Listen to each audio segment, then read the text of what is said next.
Celebración de fe, encuentro de amor, el hombre y Dios, Dios y el hombre. ¿Dónde se da este encuentro? Presentamos Misterio de Fe. Escúchanos y conoce más sobre las expresiones de nuestra fe creída y celebrada en la liturgia. Señor Jesús, mi Salvador, amor eterno, amor divino. Queridos hermanos, sean bienvenidos a una transmisión más a través de su canal litúrgico, su canal Misterio de Fe, en el cual estamos compartiendo sesiones diversas con un material riquísimo en estos contenidos formativos para conocer mejor nuestras celebraciones como cristianos, para conocer nuestro culto y los lugares en que celebramos nuestra fe. También les recuerdo suscribirse a este canal y activar la campana de notificaciones para estar pendiente del material que semana a semana vamos trabajando para ayudarles en su proceso formativo. Les invitamos a conocer nuestros otros dos canales que también administramos con el fin de continuar esta enseñanza en nuestra fe católica, como es Santo Debo Ser, en nuestro canal espiritual, y Creo, Señor, yo creo, donde compartimos temáticas de índole bíblica, apologética y doctrinal. Pueden seguirnos también en nuestra página de Facebook, @WalterFajardo20. Recuerden que siempre en la descripción de cada video estarán colocadas las ligas para que ustedes puedan acceder fácilmente a nuestras distintas plataformas. Vamos pues a comenzar nuestra sesión formativa del día de hoy poniéndonos en la presencia de nuestro buen Dios. In nomine Patris et Filii et Spiritus Sancti. Amén. Señor Dios omnipotente, Rey y Padre misericordioso, en tus manos nos encomendamos. Te alabamos, te glorificamos, te damos gracias porque eres un Dios bueno, justo y misericordioso. Porque eres un Dios que mira con ternura a todos tus hijos. En tus manos, querido Padre, queremos poner las catequesis que vamos desarrollando en este canal, especialmente la que hoy compartimos, para que auxiliados e iluminados por tu Santo Espíritu, de quien pedimos su gracia, podamos discernir los contenidos que aquí se nos presentan y sacar el mayor provecho posible para nuestra vida cristiana y para bien de la comunidad. Te pedimos también que los auxilios celestiales nos vengan por parte de la intercesión maternal de nuestra Reina y Señora, nuestra tierna y bondadosa Madre, la siempre Virgen María, por el ruego de todos los santos, especialmente San José, de los ángeles, para que ellos nos alcancen de ti también las gracias que necesitamos para poder vivir cristianamente y poder en todo agradarte y alabarte. A ti, Señor Dios nuestro, que vives y reinas por los siglos de los siglos. Amén. Pater noster, qui es in celis, sanctificetur nomen tuum, adveniat regnum tuum, fiat voluntas tua sicut in cielo et in terra.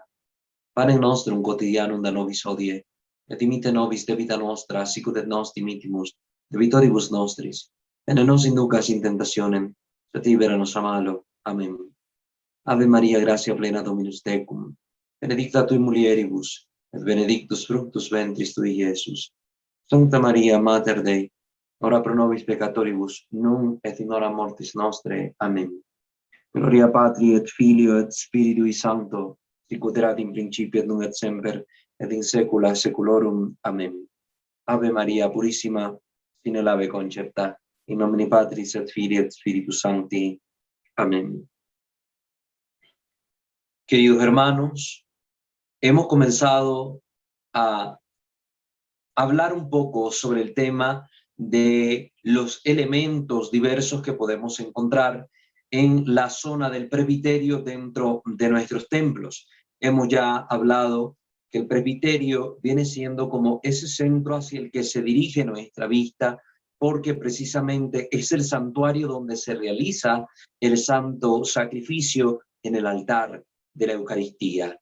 Entonces, en el presbiterio, el lugar sagrado, el más sagrado dentro de nuestros templos, vamos a encontrar distintos elementos de importante relevancia para nuestra fe y para nuestra celebración cultual. Entre ellos hemos comenzado a hablar desde la catequesis pasada sobre el altar, y ya a la luz de los distintos numerales de la instrucción general del misal romano, así como a la luz del derecho canónico, hemos dado algunas orientaciones para poder hacer sobre todo la distinción entre lo que es un altar fijo y un altar móvil, y cómo están construidos estos distintos tipos de altares. Vamos ahora a continuar hablando otros puntos que tienen también que ver con el altar. En el altar se encuentran muchos elementos que es necesario considerar.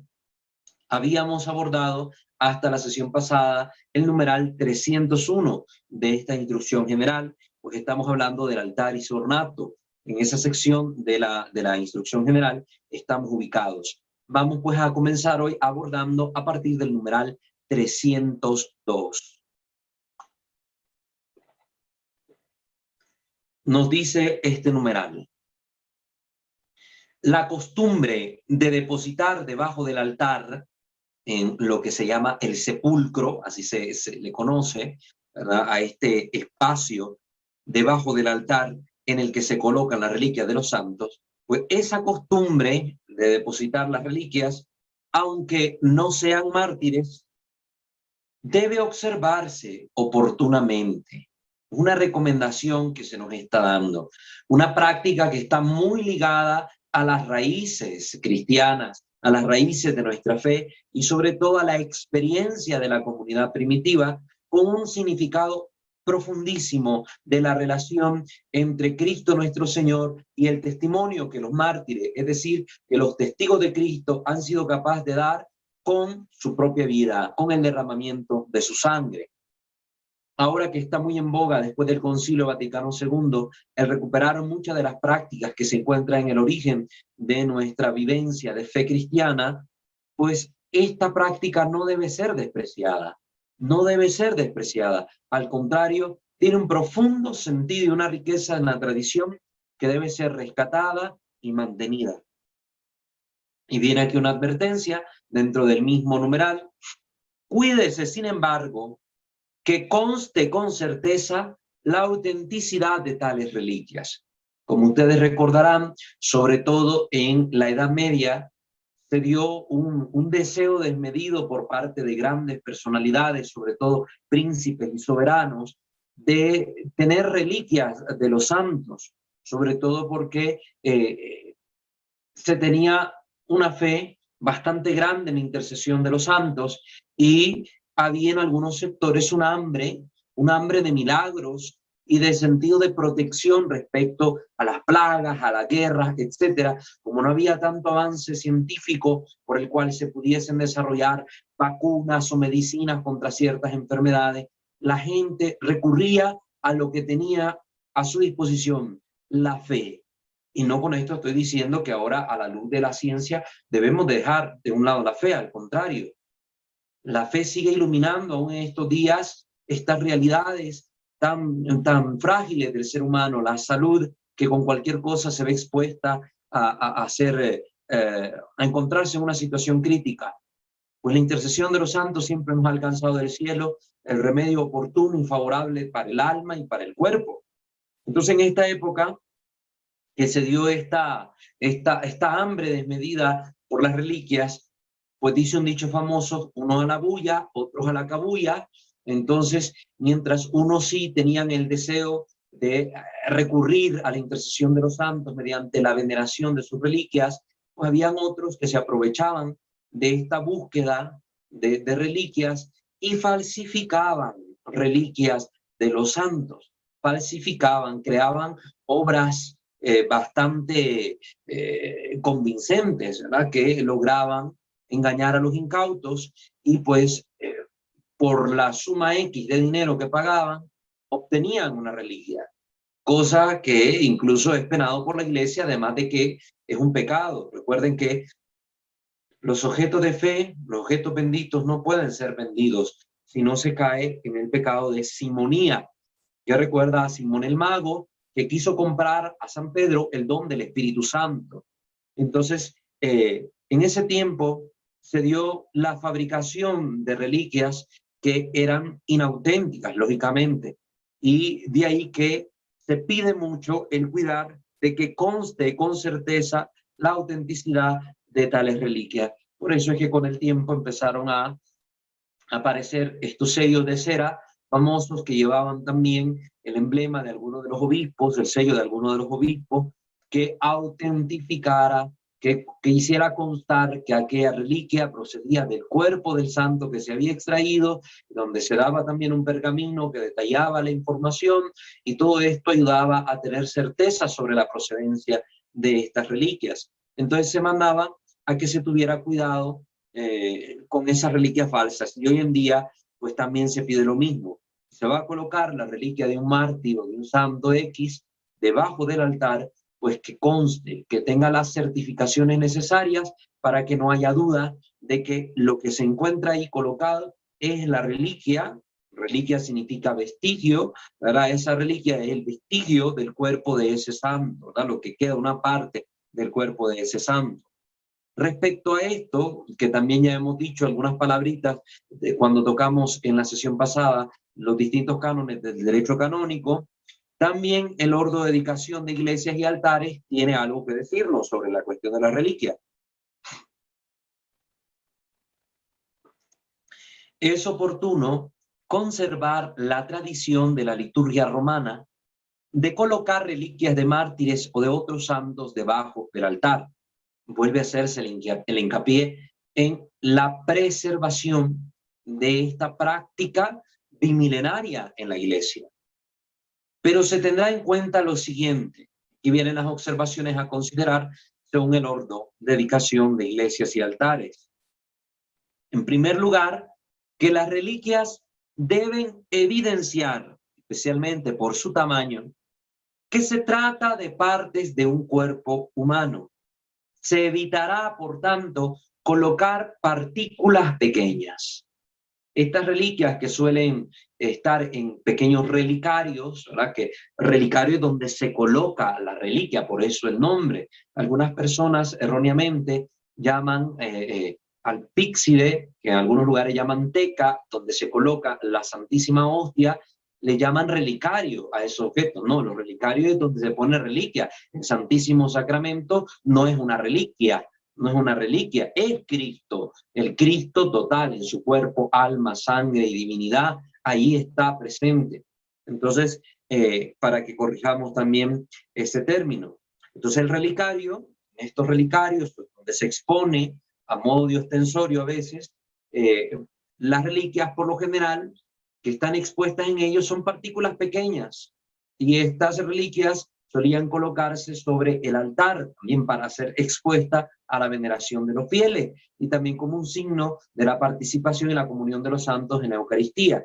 Pero cuando se colocan en el altar las reliquias, la iglesia nos manda en el ordo que no sean estas reliquias donde es una diminuta partícula del cuerpo del santo lo que hay en ella, en estos relicarios. Entonces, a veces vemos que con costo y se leen las letritas en algunos de estos relicarios donde se dice ex oxibus, ¿verdad? Que esto es hueso, o que es carne, o que es sangre, o que es cabello. Ahí se dice qué cosa es. Para los altares se piden que sean reliquias que por su tamaño evidencien que se trata de la parte del cuerpo de un santo, un brazo, una mano, un dedo completo, una pierna, un cráneo, ¿verdad? Esto ayuda a comprender esta práctica, recuerden, de los primeros siglos, donde la misa solía celebrarse sobre los sepulcros de los mártires. Se colocaba una mesa, ¿verdad? Sobre todo de mármol, sobre el sepulcro, y ahí se celebraba la Santa Eucaristía.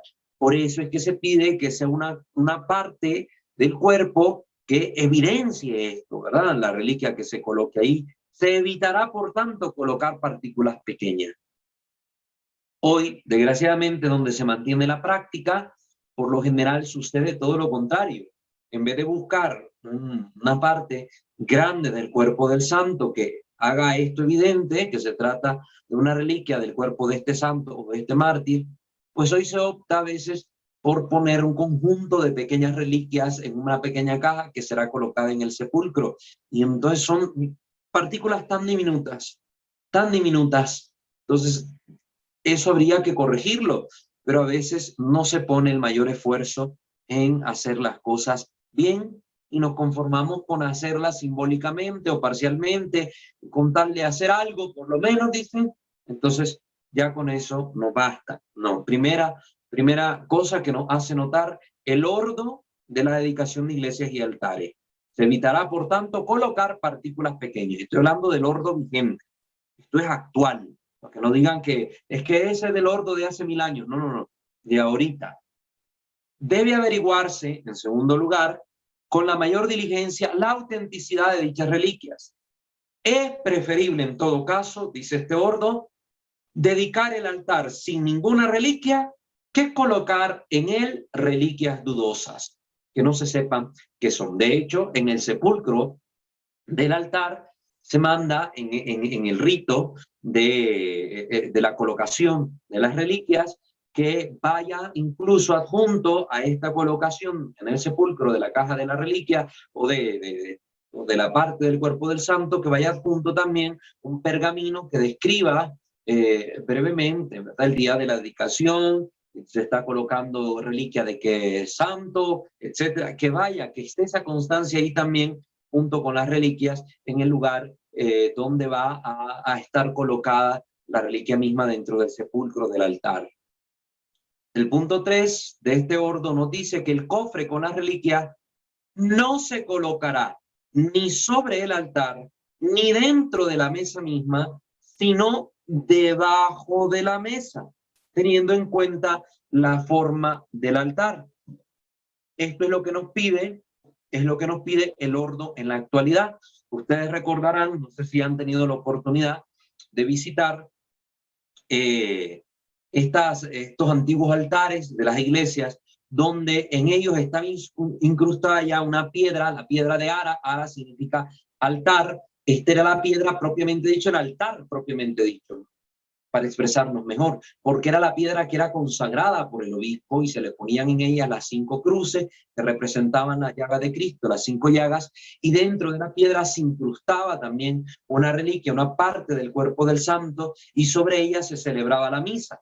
Pues en el ordo ahora se nos pide que el cofre de las reliquias no se coloque ni encima del altar, que no esté por encima de la reliquia, ni tampoco dentro de la mesa misma. La mesa, recuerden, es la parte superior del altar. A eso se le llama mesa en la liturgia, a la parte superior, no a todo el conjunto, que a veces pensamos que la mesa del altar es lo mismo que la mesa donde tomamos los alimentos de nuestros hogares, que es todo el conjunto. No. En la liturgia, mesa es la parte superior. Entonces se nos está pidiendo que en esta tabla superior, que debe ser preferiblemente de piedra, pues dentro de ella no se coloquen las cajas o el cofre de las reliquias, sino debajo del altar, es decir, en la base, en las columnas, en la parte del soporte, ahí se coloque las reliquias para significar más propiamente esta práctica de la iglesia primitiva de celebrar la misa sobre el sepulcro de los santos. Siempre debe tenerse en cuenta la forma del altar al hacer esta colocación. ¿Ves? Entonces el rito va a tener lugar en un momento específico dentro de la consagración del altar. Incluso manda aquí el ordo que cuando tiene lugar el rito de colocar las reliquias, es muy conveniente celebrar una vigilia junto a las reliquias del mártir o del santo. Es decir, que el día anterior a la consagración de ese altar, si va a haber reliquias, pues se haga una jornada de oración con estas reliquias presentes. No sé, podría ser el rezo de vísperas, podría ser una oración particular, etcétera, con estas reliquias expuestas a veneración de los fieles, mientras se espera el día siguiente, donde van a ser incrustadas en la base del altar, debajo de la mesa, como lo estipula el ordo. En su momento, pues el obispo va a hacer toda una oración, se van a poner estas reliquias debajo y se va a sellar con una piedra, el sepulcro donde están estas reliquias, con la participación oportuna de un albañil que con un poquito de mezcla, pues selle el sepulcro donde van a estar estas reliquias y así queden también protegidas. Les recordamos algo que ya dijimos en la sesión anterior. el canon 1239, en el parágrafo 2 del Código de Derecho Canónico, ningún cadáver puede estar enterrado bajo el altar. En caso contrario, no es lícito celebrar en él la misa. Solo se permiten las reliquias de los santos, el cuerpo completo de un mártir o de un santo, y en algunos casos excepcionales, con permiso de la Santa Sede, cuando esté pues enterrado ahí bajo el altar un beato. Entonces eso para que lo tengamos ahí bien sabido. Continuamos con el siguiente numeral. Numeral 303. Es preferible que en las nuevas iglesias, las iglesias nuevas que se construyan, se erija un solo altar, el cual signifique en la asamblea de los fieles un único Cristo y una única Eucaristía de la iglesia. Ustedes recordarán que hemos explicado ya en la sesión anterior que desde tiempos muy primitivos, alrededor del siglo VII, ya existían testimonios de que en las iglesias, en los templos, había varios altares donde celebraban los sacerdotes, cuando sobre todo la misa dejó de hacerse tanto concelebrada, que el obispo era el que presidía y su clero, presbiterio, le asistía en la misa, y a los sacerdotes cada uno iba celebrando su Eucaristía con independencia del obispo. Entonces se erigieron distintos altares en las iglesias para que los sacerdotes pudieran celebrar cada uno su misa propia, porque era una misa por altar por día. Entonces habían 6 sacerdotes sirviendo en esta iglesia, pues era importante que cada sacerdote tuviera su altar para su misa cotidiana. Entonces, en el templo había un altar principal y luego los altares laterales. Ahora, después del concilio, se está prefiriendo que haya, ¿verdad? Es preferible, pero no es condenable el hecho de que en una iglesia nueva se puedan construir altares laterales dedicados en honor de algún santo en particular. Si vamos a tener una imagen de devoción de la Virgen Santísima, se puede tener un altar de la Virgen a un lado, al otro lado un altar de San José. No es condenable porque es una práctica que está arraigada en la tradición de la iglesia, pero la recomendación en armonía con la nueva liturgia que se está celebrando a partir del Concilio Vaticano II es que en las iglesias nuevas se construya un solo altar para que haya ahí una sola Eucaristía que signifique precisamente esa unidad de los fieles con el único Cristo y la única Eucaristía de la iglesia. Una salvedad que hay que notar acá es que en ningún momento se está mandando en este numeral a destruir los altares laterales ya existentes. Por el contrario, vamos a leer que la iglesia prefiere que se conserven estas hermosuras artísticas donde ya existen. Y lo hemos visto también cuando tocamos el punto del arte y la dignidad de los templos.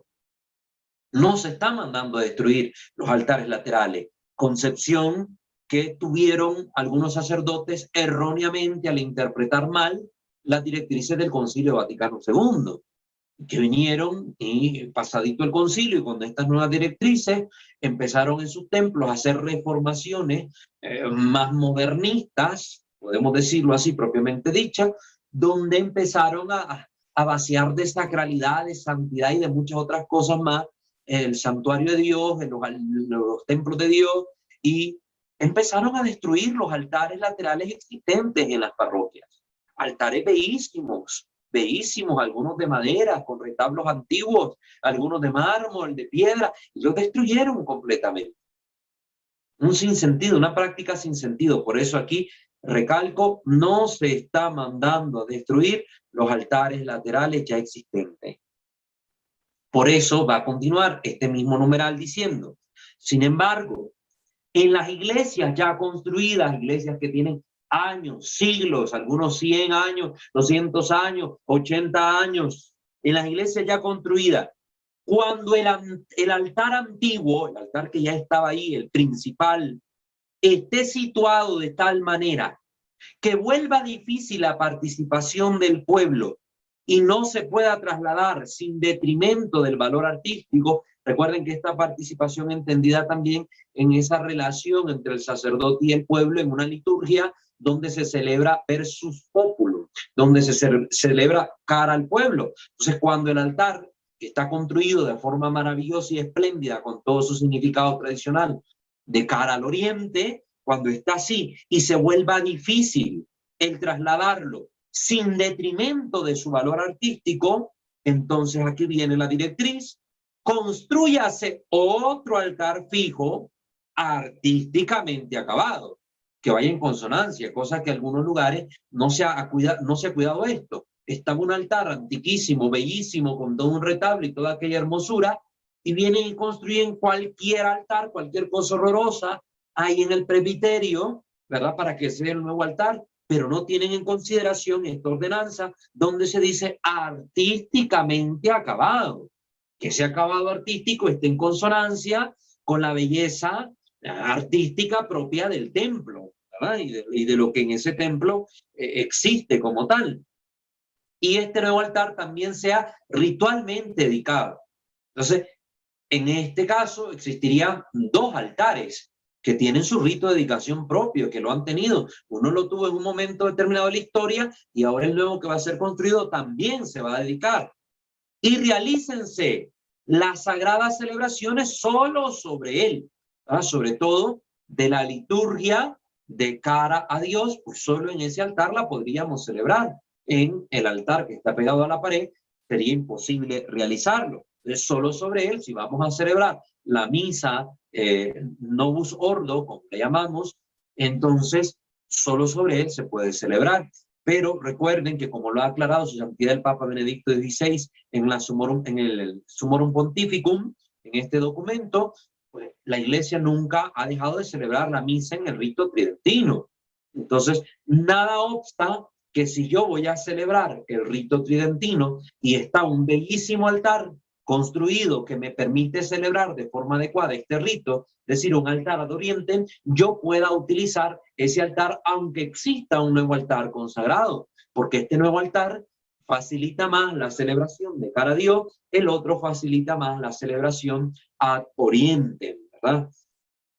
Entonces, pero aquí se pide, sobre todo en este tiempo donde estamos celebrando la misa Novus Ordo, pues que se realicen sobre las sagradas celebraciones, para que la atención de los fieles no se distraiga del nuevo altar. Corto la idea anterior, continúo una nueva que dice: para que la celebración de los fieles no se distraiga del nuevo altar, no debe ornamentarse el altar antiguo de modo especial. Lógicamente, si hay una celebración del rito tridentino, sí puedo ornamentar, como mandata en la rúbrica, el altar anterior para esa celebración. De lo contrario, si solo estamos usando el altar nuevo, pues debe evitarse ornamentar el altar antiguo de una forma especial. Pero esto no quiere decir que no debe ornamentarse del todo, porque me he encontrado con la desgracia en algunos templos que se reviste únicamente el altar nuevo y el altar antiguo se ocupa para estar poniendo sobre él cualquier cosa, no se le pone mantel, y una cosa terrible, un descuido tremendo, cuando no es eso lo que manda el numeral 303 de la Instrucción General del Misal Romano. Debe ornamentarse, pero no de una forma especial. Es decir, puede ponérsele el mantel con dignidad, como es debido, incluso si se conserva la tradición, la práctica de los 3 manteles también sobre este altar, y candelabros sencillos también para ornamentar ese espacio sagrado, 2 candelabros, pero no que quede pelado, desnudo y que sea olvidado, maltratado y ocupado para poner cualquier cosa, porque es un altar consagrado, tiene una dignidad, posee una dignidad, y debido a la consagración que recibió de manos de un obispo de la iglesia, de un sucesor de los apóstoles. Eso no lo olvidemos, para que tratemos con respeto también estas cosas sagradas. El numeral 304 nos dice: por reverencia para con la celebración del memorial del Señor y para con el banquete en que se ofrece el cuerpo y la sangre del Señor. Escuchen bien esto, especialmente los que sirven en las parroquias en el equipo de liturgia o son sacristanes. Póngase sobre el altar donde se celebra por lo menos un mantel de color blanco. Oigan bien lo que se está diciendo aquí, ya vamos a especificar. póngase por lo menos sobre el altar donde se celebra un mantel de color blanco, que en lo referente a la forma, medida y ornato se acomode a la estructura del mismo altar. ¿Qué detalles podemos rescatar de este numeral para que lo podamos explayar más? Primero, que se está pidiendo que tenga un mantel. Siempre debe haber un mantel puesto en el altar. Hay lugares donde acostumbran, por una mala praxis, una mala formación, a que cuando termina la misa desnudan el altar. La denudación del altar, la denudación, así se llama el término denudación, cuando se le quitan los manteles al altar, solo está prescrito por las rúbricas después del Jueves Santo de la noche, durante la celebración del Viernes Santo, que solo para el momento de la comunión se va a poner al altar y luego hay que volverlo a retirar. Solo para esos momentos está indicada, está prescrito por rúbrica la denudación del altar. Si no, siempre debe haber un mantel. En segundo lugar, se está diciendo el color del mantel. Color blanco. Es un gravísimo error litúrgico no colocar el mantel blanco sobre el altar. Hay altares donde, hay parroquias donde los altares los visten según el color del tiempo. Que morado, que rojo, que verde, que el color que a ustedes se les ocurra. Y ponen sobre la mesa un mantel de cualquier color. Está muy mal, está muy mal. Debe ser color blanco. Que puede ponerse delante o debajo un mantel rojo que cae y que tape al frente y encima un mantel blanco. Ahí sí, estamos bien. Pues ya vamos a entender un poco lo que es un antipendio, por ejemplo. Vamos a hablar de ese punto más adelantito. Pero es un error dejar un color de mantel que no sea el blanco sobre el altar. Siempre debe ser blanco el mantel que se pone encima. Ya con algo que voy a hablar aquí vamos a ir entendiendo los porqué de esto que estoy diciendo, de estas distintas cosas. Y siguiente, un tercer puntito de este numeral, que debe tener también una forma adecuada, que se acomode a la estructura del mismo altar. Me he encontrado yo capillas o parroquias donde llego a celebrar y el mantel es sumamente más corto que la mesa del altar. Es decir, el mantelito pequeño y el resto del altar, de la mesa, queda descubierto y ponen los candelabros, las flores, etcétera, pero no cubre adecuadamente el altar. ¿Cómo debe cubrir los manteles del altar? Siguiendo la costumbre de la iglesia, que se acomode a la estructura del mismo según las directrices que ha dado la iglesia en su tradición. Entonces, yo quiero tocar aquí un punto particular sobre los manteles del altar, para que conozcamos un poco más la tradición de la iglesia respecto a los manteles del altar y para que vean cuánto cuidado la iglesia ha puesto hasta en el más mínimo detalle, en detalles que hoy en día para mucha gente parecen insignificantes o cosas superfluas. La iglesia siempre le da una importancia grande porque son cosas, son objetos que tienen un sentido, que tienen una relación directa con el culto que la iglesia tributa a Dios nuestro Señor, con lo más sagrado que tiene la iglesia, como es el culto eucarístico. No son detalles menores. Para la iglesia y para las personas que están enamorados de su fe y de la liturgia, no son detalles menores. Y desgraciadamente mucha gente lo hace pasar por tales. Vamos a ver qué nos dice la Enciclopedia Católica sobre los manteles del altar, específicamente hablando sobre los 3 manteles que solían colocarse en el altar. Sí, oyeron bien, 3 manteles. Ese era el número de manteles que se colocaban para la celebración de la misa. Y aquí vamos a saber por qué eran 3, cómo debían ser confeccionados, cómo se usaban, etcétera, etcétera.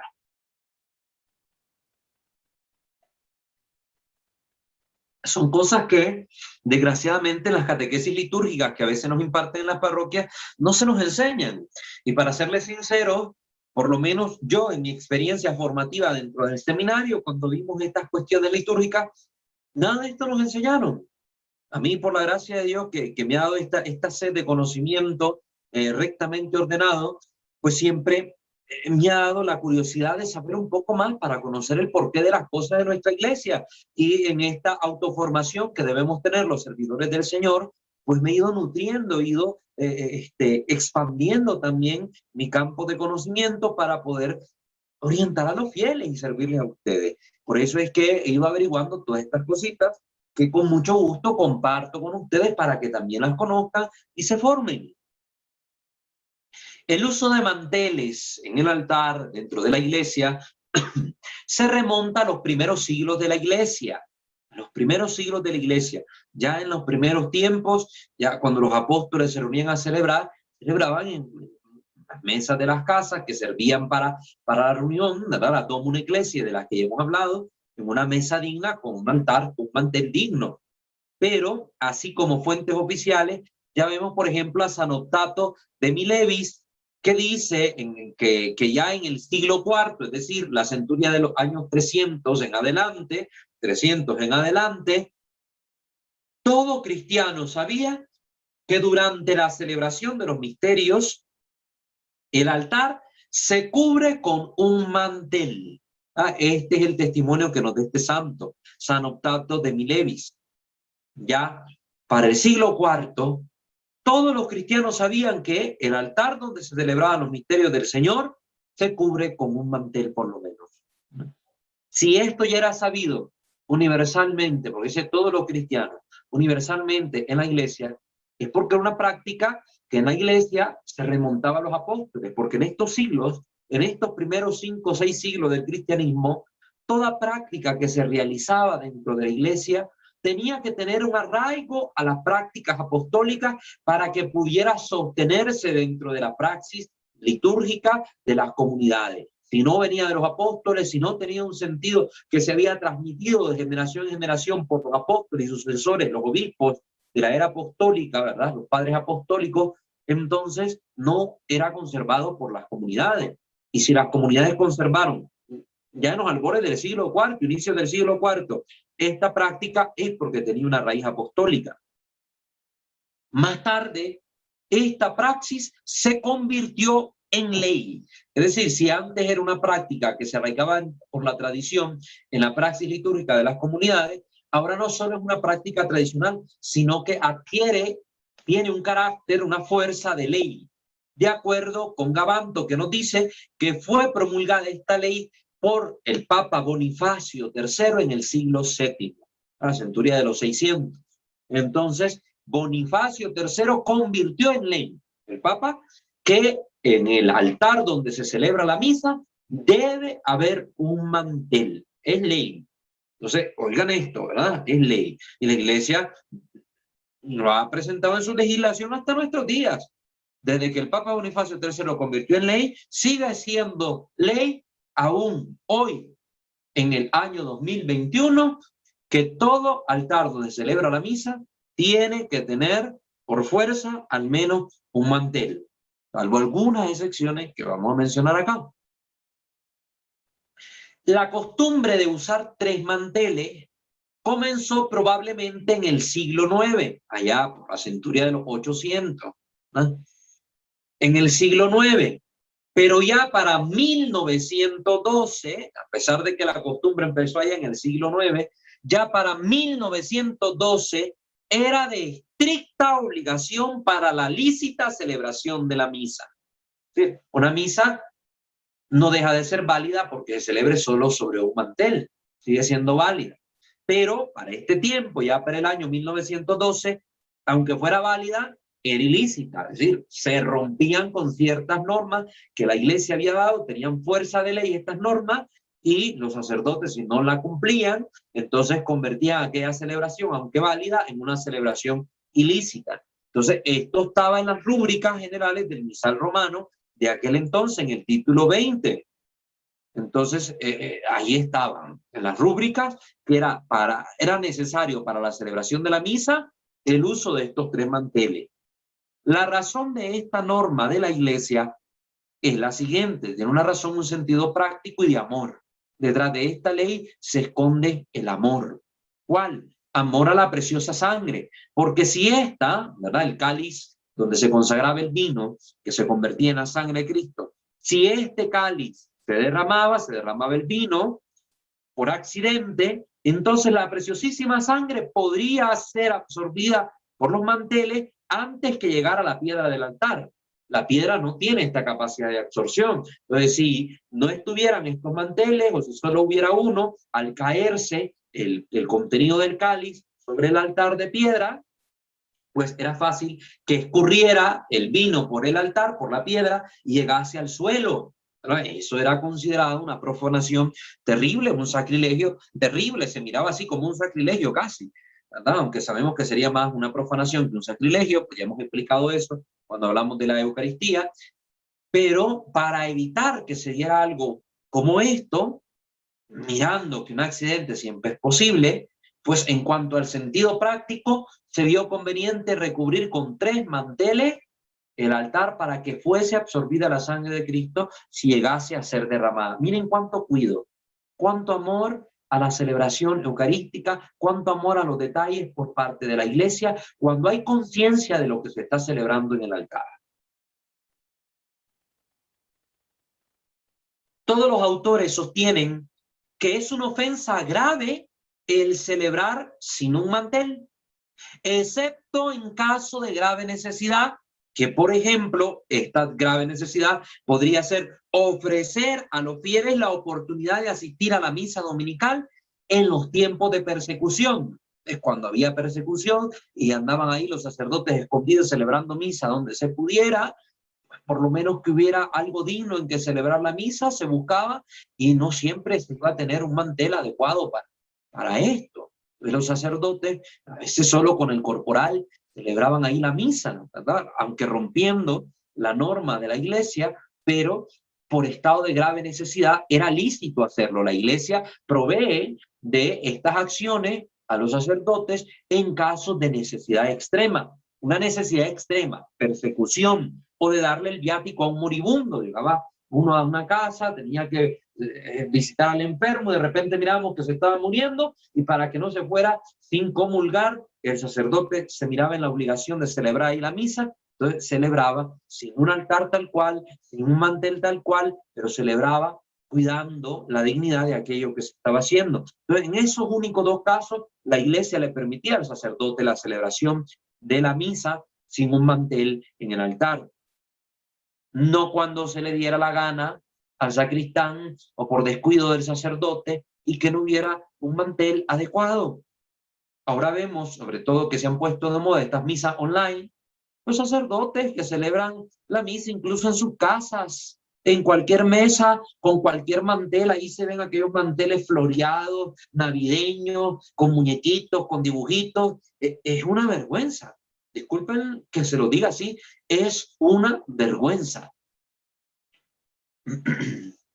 El celebrar sin necesidad sobre 2 manteles o en uno doblado de tal manera que cubre el altar 2 veces, probablemente constituía un pecado venial. ¿Por qué? Ya que la rúbrica es prescriptiva, es decir, tenía una fuerza de ley esta rúbrica que tenía que cumplirse, y al no hacerlo el sacerdote estaba cometiendo un pecado de desobediencia, una falta menor, pero al fin desobediencia. Entonces, podía considerarse pecado venial que el sacerdote celebrara la misa sin tener en cuenta la prescripción de esta rúbrica, es decir, que se celebrara sobre 3 manteles. Anteriormente, los manteles que se ocupaban para la celebración de la misa, en consideración del gran misterio sagrado que se celebraba, estaban hechos de tela de oro y plata, con incrustaciones de piedras preciosas, seda y otros materiales incluso.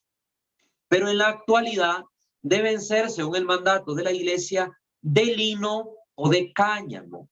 Estamos oyendo los materiales. El mantel blanco que está sobre el altar debe ser de lino o de cáñamo. Ya vamos a entender por qué. Vamos al suave, vamos tomando nota. Ahorita vamos tomando nota, después vamos viendo los porqué de las cosas.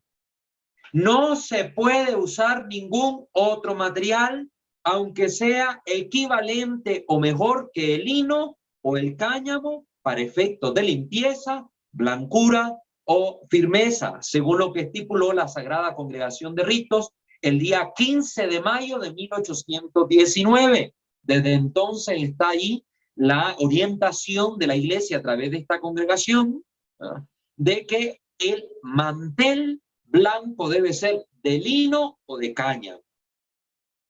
Los dos manteles inferiores deben cubrir toda la superficie de la mesa, del altar, en longitud y anchura, lo que se pide. Entonces, los dos primeros manteles, los que van a estar más en contacto directo con la mesa del altar, deben al menos cubrir lo que es el tamaño total de la mesa, es decir, de la tabla que va por encima en el altar. Por lo menos deben cubrir así. O como está también en otras costumbres, el primer mantel, el más corto, tiene el tamaño exacto de la mesa, ¿verdad? De la mesa. El segundo tiene un tamaño un poco más prolongado, más larguito, cae un poco hacia los lados. El tercero, que lo vamos a ver un poquito más adelante, pues cubre los lados hasta abajo, hasta la base del altar. Entonces, los dos manteles inferiores al menos deben cubrir toda la superficie de la mesa del altar en longitud y en anchura, según lo que determinaba el ceremonial de los obispos, ya sea un altar portátil o un altar consagrado. Esta ley vale para ambos. No es necesario que haya dos piezas distintas. Pues si ya vamos al hecho de que no queremos que sean dos piezas distintas, pues no es necesario. Servirá que una pieza, ¿verdad?, sea una pieza doblada de tal modo que cubra el altar dos veces, desde el lado de la epístola hasta el lado del evangelio. Recuerden que en la misa tridentina, a un lado se leía la palabra de Dios, las epístolas, las cartas de los apóstoles, que era al lado derecho, y al lado izquierdo el evangelio. Todo eso tiene un sentido en la misa tridentina. Ahorita no lo voy a explicar, en su momento hablaremos de él, pero la ley en cuanto a este mantel es que si se va a poner un solo mantel, se debe doblar en dos partes, y esas dos partes deben tener las dimensiones tales que cubran en anchura, ¿verdad?, en anchura y en longitud la mesa del altar. El mantel, eso estaba en las rúbricas del misal romano en el título 20, ¿verdad?, en las antiguas rúbricas. El mantel superior debe ser único y extenderse regularmente hasta la predela. Es decir, el mantel superior tiene que ser separado de este otro mantel que podía doblarse en dos partes, o separado de los dos manteles inferiores. Tienen que ser un total de tres. Tiene que ser un total de tres. Y como dice acá, debe extenderse regularmente hasta la predela, es decir, la parte inferior del altar, las patas del altar hasta donde acaban, en ambos lados. ¿Por qué partes cae el mantel? Por los lados del altar. No cae por enfrente como suelen ahora ponerse los manteles, que se acomodan más a los comedores de nuestras casas, donde un solo mantel, un poco ancho y un poco largo, cae parejo por los cuatro lados. No, los manteles de los altares para la celebración litúrgica, ese tercer mantel cae a los lados, es decir, tapa en cuanto a anchura la parte superior y en cuanto a longitud cae por los lados. Ya vamos viendo los detalles para que lo vayamos entendiendo. Si la mesa del altar se apoya en columnas, miren, es que en todo la iglesia lo tenía todo bien medido. Ahora hemos caído en el desorden de que cada quien haga las cosas como quiera. Si la mesa del altar, si la tabla superior, se apoya en columnas, las columnas 4, 6, las que fueran, las columnas, o si el altar está hecho a la manera de una tumba o sepulcro, si fuera cuadrado, la parte inferior fuera totalmente cuadrado y sellado, y encima se pone la mesa, ¿verdad?, a modo de un sepulcro, y no está adornado con un antipendio, aquí viene la salvedad, que no esté adornado con esta pieza, que ya vamos a estudiar más adelante, que es un antipendio, el mantel superior solo necesita cubrir la mesa, ¿verdad? Solo necesita cubrir la mesa sin extenderse sobre el borde ni a los lados. Si hay antipendio, sí necesita que el mantel superior caiga por los lados, porque también cubre los bordes del antipendio. Entonces, cuando el altar, la mesa del altar está puesta sobre columnas o sobre una forma de sepulcro, pues el mantel superior basta con que se parezca a los dos inferiores, que tape solo la parte superior de la mesa.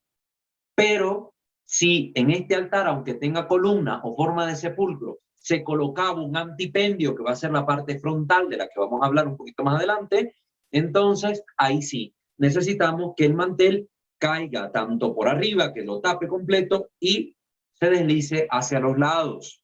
Entonces, ahí están, miren las rúbricas, qué detallista, cuánto detalle, cuánto amor se ponía a lo que se estaba haciendo, porque había conciencia de lo que se celebraba. No es tanto por un clericalismo desmedido, como dicen algunos que ignoran estas cosas, los mismos que atacan de clericalistas, estas cosas no las conocen o no las han estudiado, ni siquiera saben el significado profundo.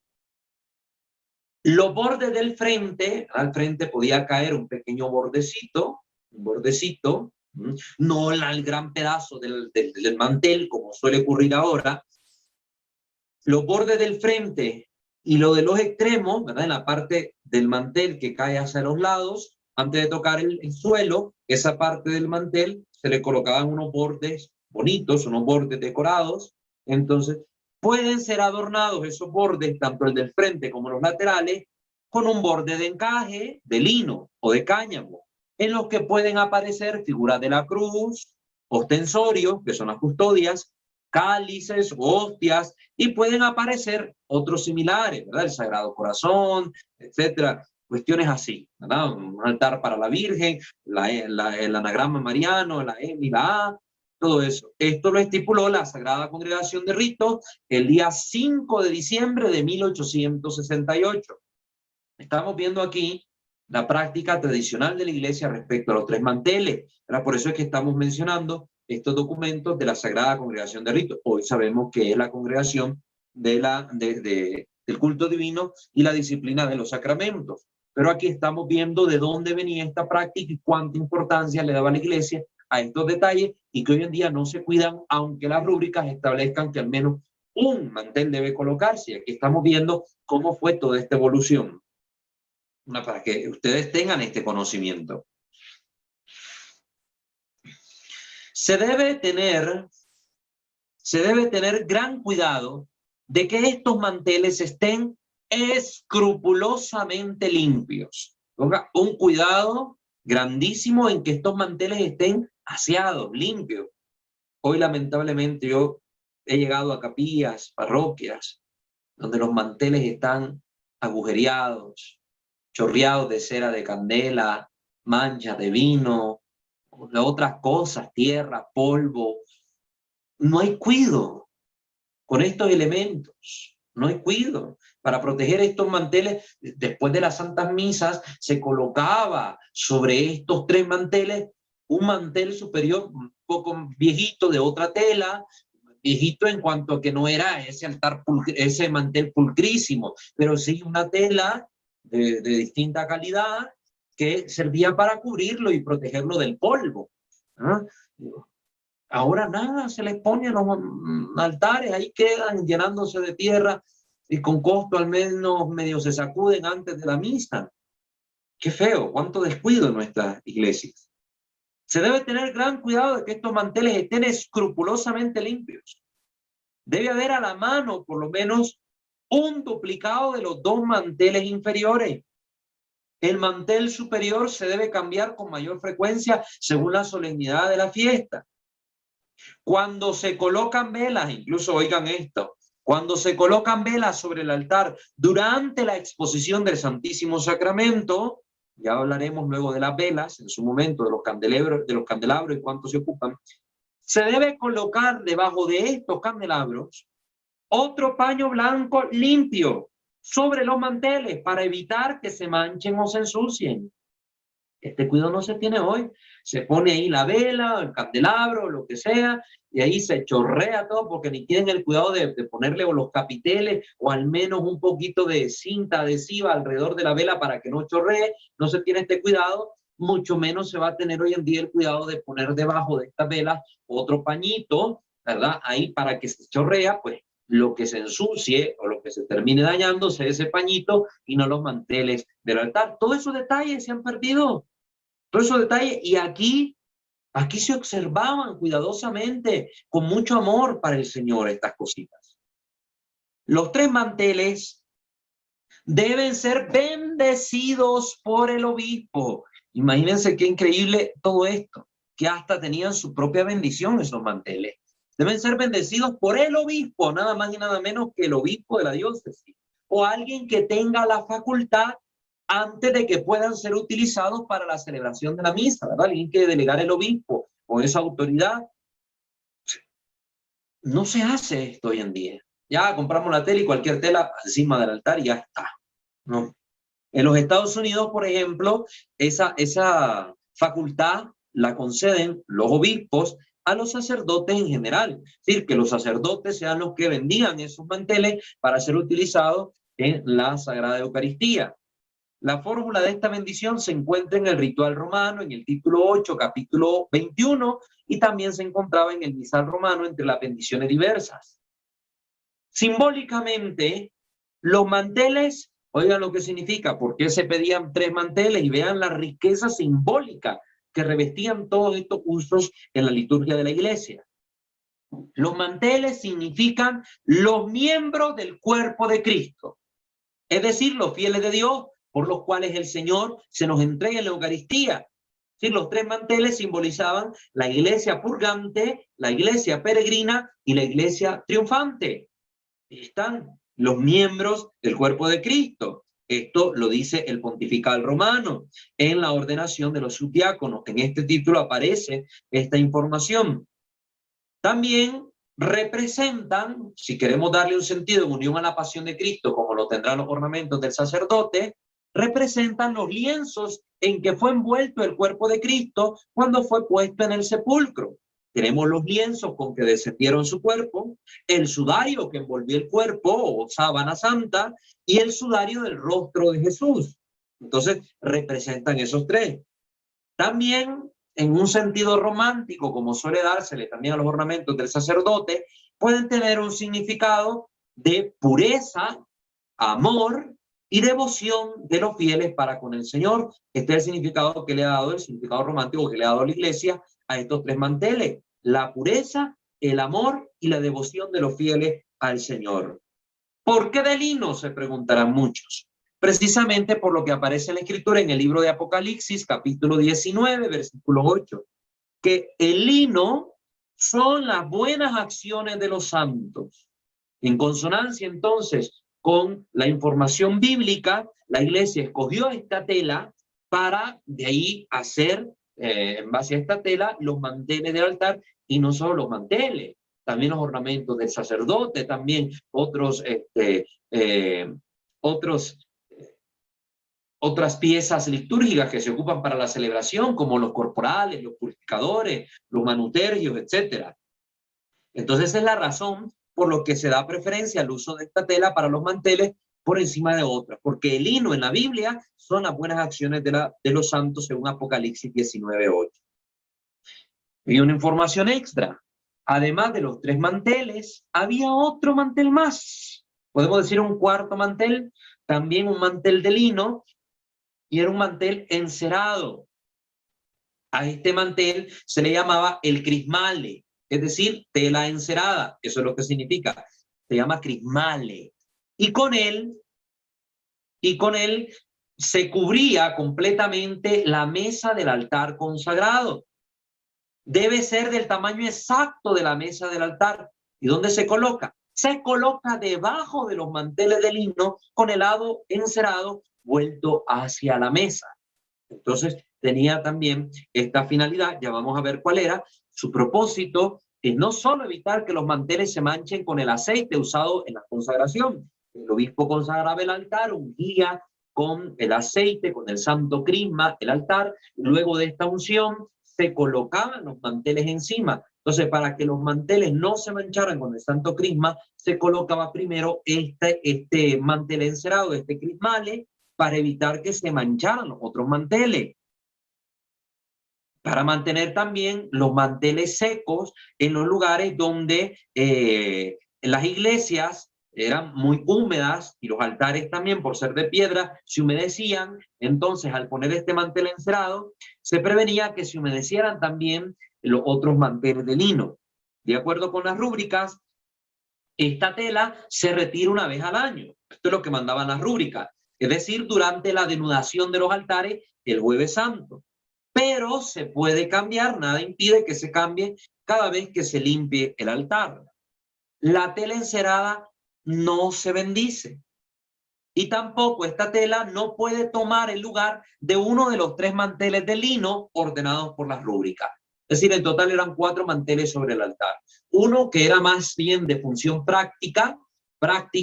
El mantel encerado o crismales, y los otros 3 con su significante propio que ya hemos mencionado acá, con su significado propio que hemos mencionado.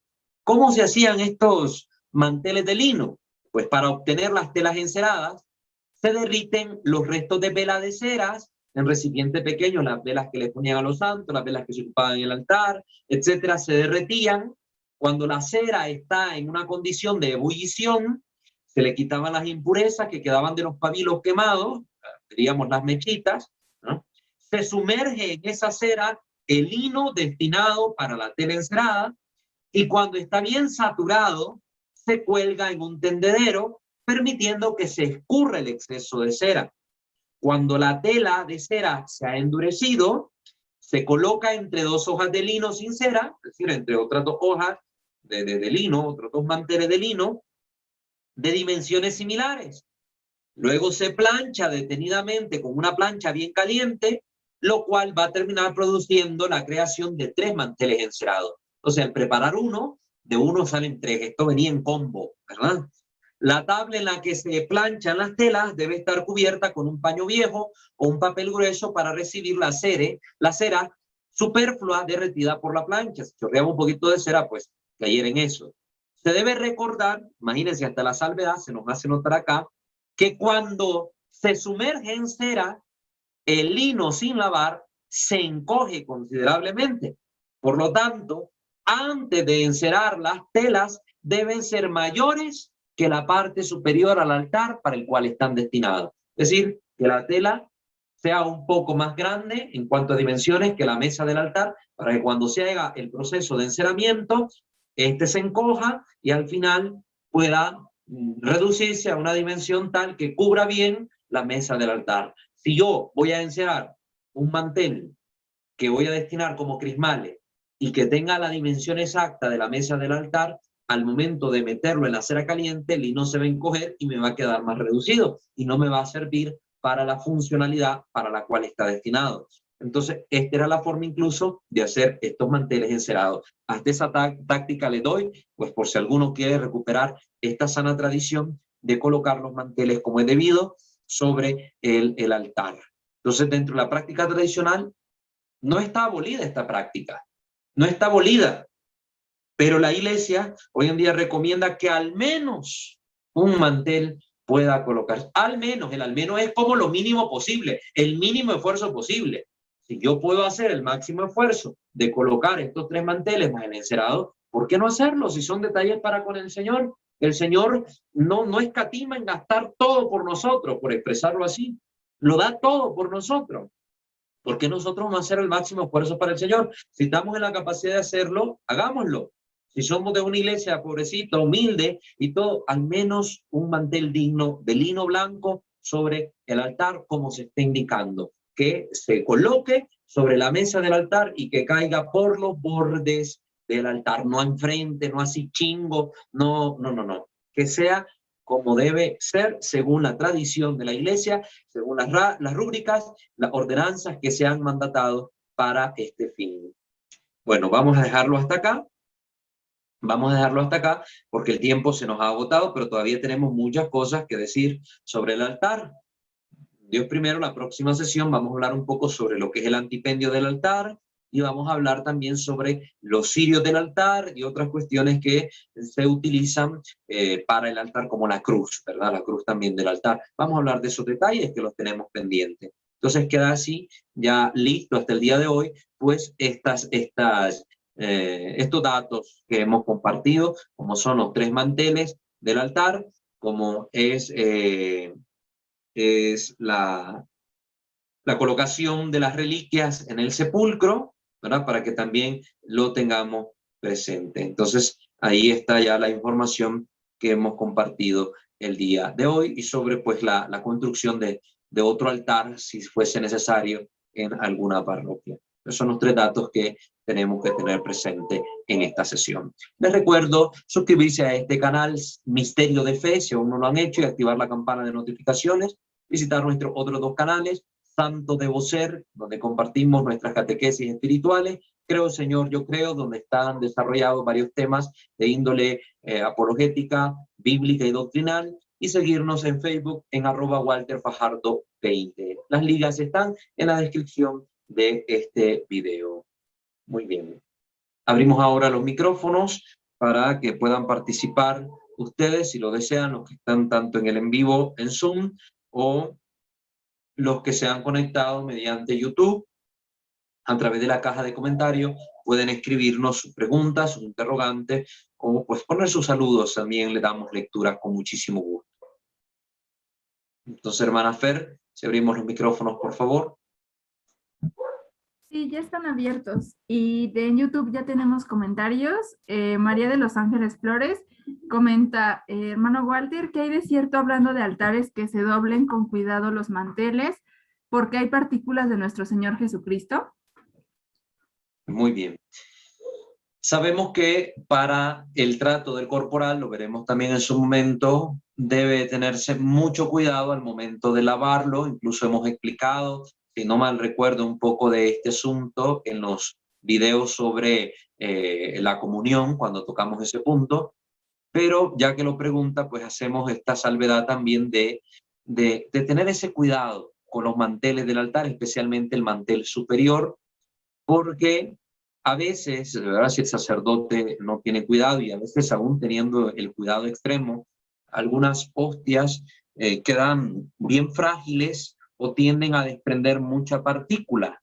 Las partículas fácilmente pueden ser arrastradas por el viento, una pequeña corriente, más si se celebra en lugares donde en el templo entra mucha ventilación o en lugar en campo abierto. Esto es más posible que cuando se fraccione la hostia principal, la oblata, cuando se vaya a dar la comunión, pues con el movimiento de los dedos que hace el sacerdote, donde se supone que debería tener solo en esos dedos las partículas, pueda una partícula del cuerpo del Señor caer fuera, más allá de los límites del corporal, ¿verdad? Que supone que es una pieza de tela un poquito grande, ¿no? A veces nos encontramos unos corporales que son unas miniaturas, pero bueno, se supone que deberían tener las dimensiones adecuadas y a veces esas partículas pueden caer fuera del corporal, y cuando el sacerdote revise el corporal y lo purifica, puede escapársele alguna de estas partículas. Entonces, como esta es una posibilidad, la persona encargada de lavar los manteles igual debe tener este cuidado, junto con el sacristán, de doblar hacia adentro el mantel, de doblar hacia adentro el mantel. De hecho, se dobla por capas, igual cuando se va a colocar, se coloca desdoblándolo hacia afuera, a la inversa, ¿no? Y entonces cuando lo vayan a recoger, hay que doblarlo hacia adentro, doblarlo bien, y una vez cerrado cuando se lave, sumergirlo primeramente en agua natural, sumergirlo bien un rato. Después esa agüita la podemos echar sobre una plantita y luego lavarlo como de costumbre. Pero sí es importante tener presente esa recomendación, y agradezco, hermana María de los Ángeles, pues su pregunta o su comentario, porque ciertamente ayuda, ¿verdad? También refuerza un poco lo que hemos compartido acá. Muchas gracias. No sé si hay algún otro comentario por ahí. Sí, también Guadalupe Osornio comenta, buenas noches, ¿cómo se deben lavar los manteles y corporales? ¿Llevan algún jabón en especial? Muchas gracias también, hermana. Pues a su comentario, simplemente agregarle un poco a lo que ya veníamos diciendo de cómo lavar los manteles corporales, sumergirlos primeramente en agua natural, esta agua vaciarla en tierra o sobre una plantita, y luego lavar como de costumbre estos manteles. Los manteles pueden ser lavados con algún jabón que no tenga demasiado olor, ¿verdad? Pero los corporales es preferible lavarlos con agua, y si es necesario aplicar jabón, que sea de los jabones transparentes, de estos que no tienen tanto olor y tanto químico, tanta cosa, para no percudir la tela, que ya estamos oyendo, igual es de lino, como debe ser el del altar, pero también para evitar que queden con este olor impregnado. Hay jabones que son demasiado olorosos y luego todas las telas quedan con este olor y parece que estamos en una lavandería cuando va a empezar la celebración de la misa, porque hay gente que le agrega todavía suavitel y que le agrega cloro y que le agrega otras cosas. No es necesario. No es necesario. Si se le da el buen cuidado a los manteles y a los corporales, cuido como el que hemos hecho notar en la sesión de hoy para los manteles, no va a haber necesidad de aplicarle tanta cosa a los manteles y corporales.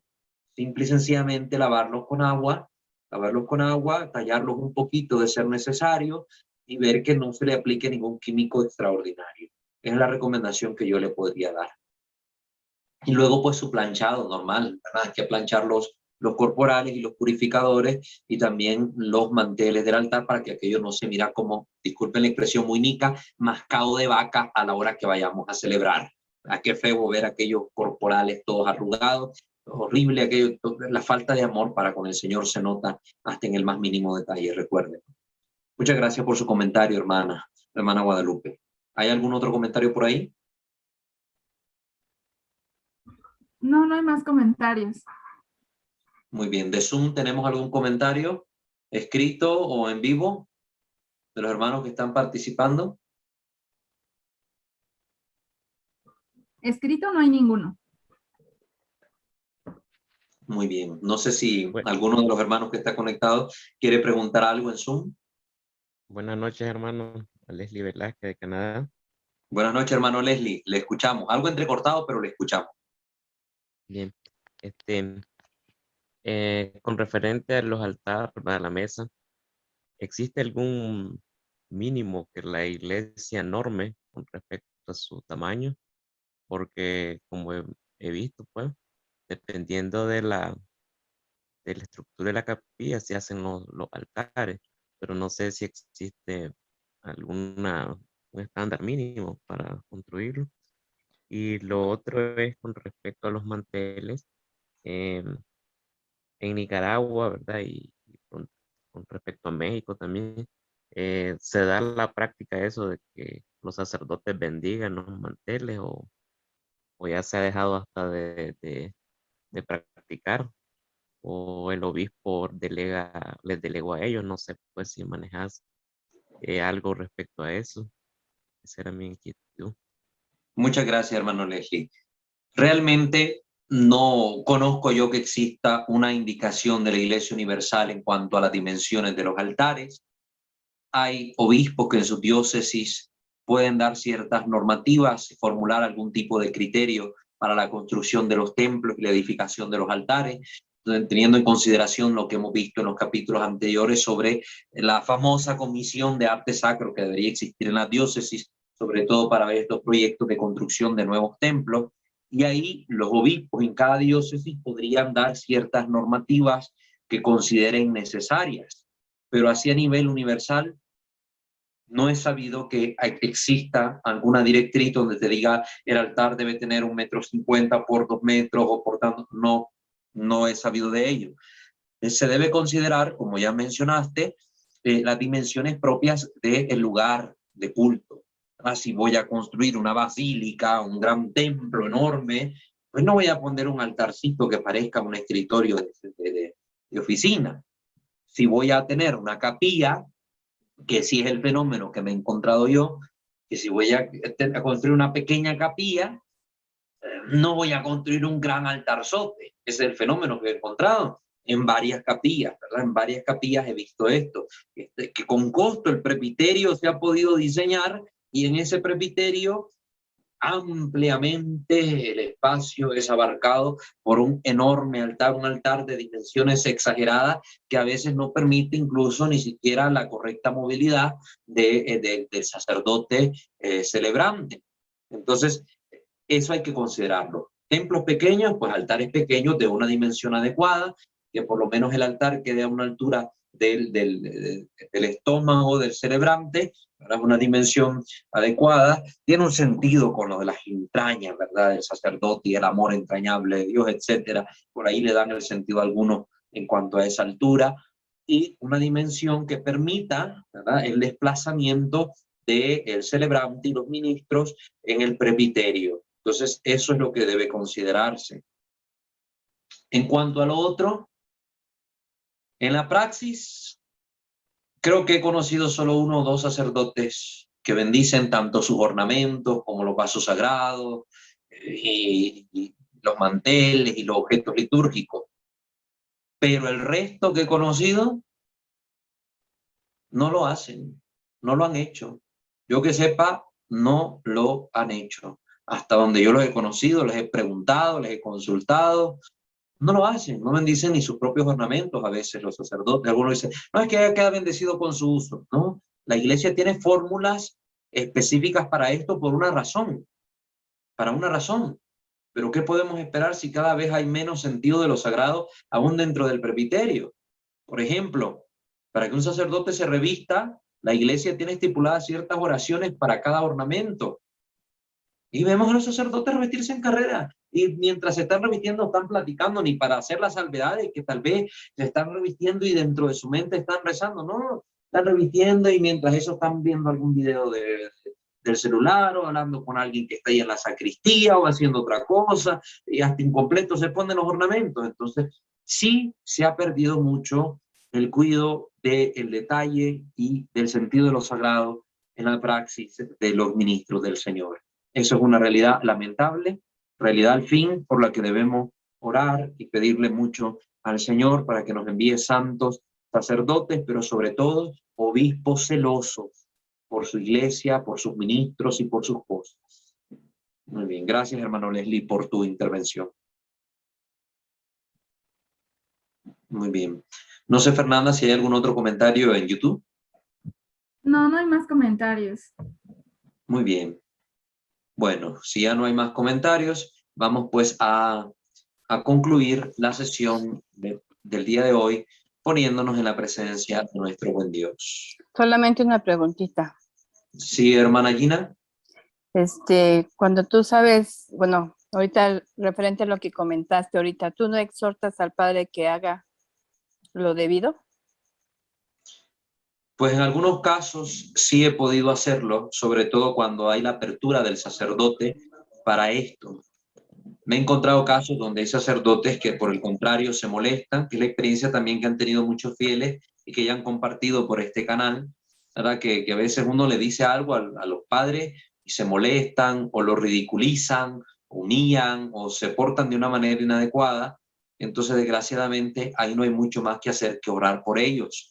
Cuando hay la posibilidad, pues si yo lo veo oportuno también, me acerco y con caridad trato de decirles alguna palabra, amonestarles en algún sentido, pero si yo veo que la actitud que se toma es la contraria, ¿verdad?, es burlesca o es de rechazo, pues evito hacerle más comentarios, les digo hasta donde puedo y el resto lo pongo en manos de Dios orándolo, porque ciertamente nos encontramos con la triste realidad de que en los ministros del Señor a veces aflora más esta parte humana donde no se han trabajado ciertas actitudes que a veces son inmaduras o a veces corresponden a un comportamiento no propio de un ministro del Señor, y cuando nos encontramos con esas actitudes pues se hace difícil el poder trabajar estas áreas para mejorarla en cuanto a la liturgia.